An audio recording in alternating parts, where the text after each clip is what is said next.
Hello again. The US Vice President has said that Washington is ready for a military solution in Syria if the peace process falls through. And we do know that it would be better if we could reach a political solution, but we are prepared.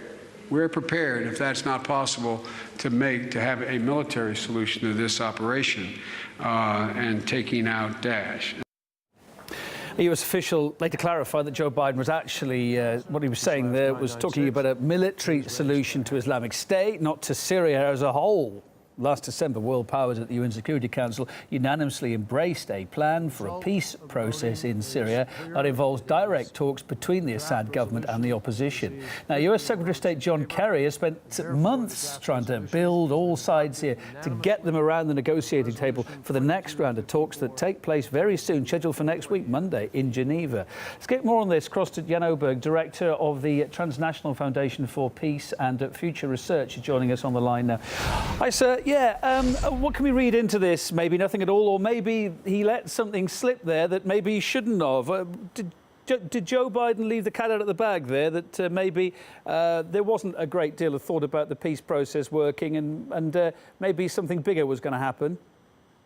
Well, I don't know, really. All the media quotations are saying that it's not clear what he's saying, so I'm not going to say that I think it's clear what he's saying. And he's known for saying give us your best bet, then. So what he does say, if it's a Freudian slip, is that there could be a political solution with ISIL, Daesh, or whatever we call him, which would be a new thing, because the American leadership has always said that there was only one solution, that was to kill them all. He mentioned here taking them out also. Right before political negotiations, he's talking about, if it doesn't work, we're going to bomb Syria even more to pieces. He is recklessly irresponsible, because that's not the way you talk. Do you think he could be saying? Do you think he could be saying that there is some chance that there may be some kind of political dialogue with Daesh? Would Daesh be up for that? That I don't know, but there is only that solution in the long run, in my view. I know it sounds idealistic or unrealistic to many people, but the Americans know who these people are. They're the product of the occupation and misadministration of Iraq. They know the individuals. I guess they have the telephone lists. So they could actually probably take a contact and see how it would go.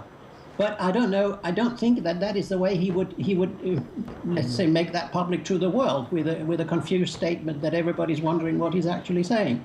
So I don't think that it's very clear in any way. And I would be very surprised if the US is taking steps to having just to second guess this a bit more, to pick it apart a bit more while you're on the line. I mean, the US is already bombing Islamic State in Syria. Now there's talk of a military solution. What could they be talking about there? Who else could be on the end of this military solution, do you think? Could it actually, down the line, be Assad himself? Is that the end goal, the scalp? Well, we're far into interpreting something that he's not saying. But yes, of course. I mean, if you imagine the situation that you had tons of negotiations months ahead from now, and then nothing works, I guess the Americans have no other idea but bombing and taking out Assad, also like it has been done elsewhere, like Saddam Hussein. And God forbid that is what he's trying to say. But it sounds more to me at this moment that he's making a confused statement.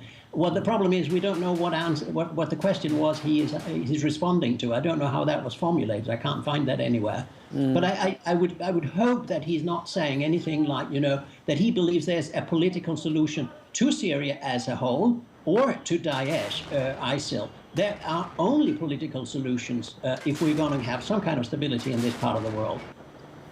Yeah, and thanks for your thoughts, Jan Oberg, Director of the Transnational Foundation for Peace and Future Research. Nice to see you. My pleasure.